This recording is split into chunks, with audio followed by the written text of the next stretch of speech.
Hi வணக்கம் மக்களே. இன்றைக்கி கோதுமை போட்டு எப்படி செய்யலான்னு பார்த்துடலாமா? ஒரு பெரிய பேனை அடுப்பில் வச்சு ஃபஸ்ட்டு மாவை வறுத்துக்கலாம். இந்த மாவு வறுக்கும்போது தீ ரொம்ப ஸ்லோ ஃப்ளேமில் தான் இருக்கணும். ஒரு 15 மினிட்ஸ் வறுக்கணும். இதில் கொஞ்சம் விட்டாலும் கருகி போயிடும். இந்த பாருங்கள், அந்த கலர்லேருந்து லைட் ப்ரௌன் ஆகிற வரைக்கும் நம்ம வறுத்துட்டு அப்புறமா இறக்கி அதை ஆற விட்டுறலாம். அது ஆறினதுக்கப்புறமா ஒரு அரிப்பில் அரிச்சு எடுத்துடலாம். அரிக்காமல் கூட பண்ணிங்கன்னா அது கட்டி கட்டியாக குட்டி குட்டி கட்டி கட்டியாக இருக்கும். அது கரெக்டாக பிசைய வராது, வேகவும் செய்யாது. அதுக்காக தான் அரிக்கணும்.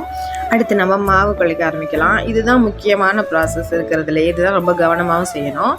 உப்பு கொஞ்சம் போட்டுட்டு தண்ணி லூக் வார்ம் லைட்டாக சூடாக இருக்கிற தண்ணி ஊற்றி பிசைய ஆரம்பிக்கணும். இது தண்ணி ஊற்றுறது கொஞ்சம் கவனமாக ஊற்றணும். கையில் ஊற்றி தெளித்து தான் செய்யணும். புட்டுக்கு எப்போவுமே அரிசி மாவு புட்டாக இருந்தாலும் சரி, கோதுமை புட்டாக இருந்தாலும் சரி, தெளித்து செய்கிறது தான் நல்லது. நிறைய தண்ணி விட்டுட்டால் டக்குன்னு அது களி மாதிரி ஆகிடும்.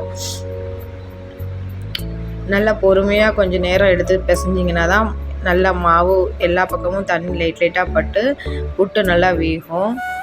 இல்லைனா அப்படியே மாவாக தான் இருக்கும். ஒழுங்காக குழைப்படலைன்னா மாவாகவே தான் இருக்கும். நீங்கள் எவ்வளோ நேரம் வேக வச்சாலும் மாவாகவே தான் இருக்கும்.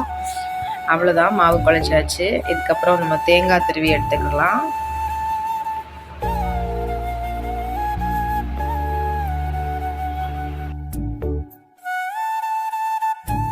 புட்டு சட்டி தான் இருக்கணும்னு அவசியம் இல்லை. குக்கர்லேயே கூட வேக வச்சுக்கலாம். இப்போ தண்ணி வச்சு கொஞ்சம் அதை கொதிக்க வச்சுக்கிறேன்.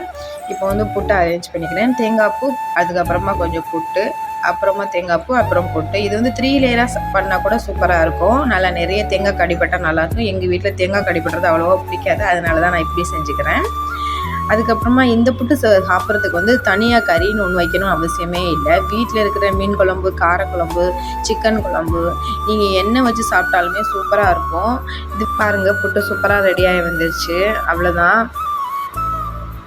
பார்க்க அழகாக இருக்கா? டேஸ்ட்டும் நல்லாயிருக்கும். இன்றைக்கி பசங்களுக்கு நான் ஸ்வீட்டாக கொடுக்குறேன். அப்புறம் எங்கள் ஹஸ்பண்ட்க்கு காரமாக கொடுக்குறேன்.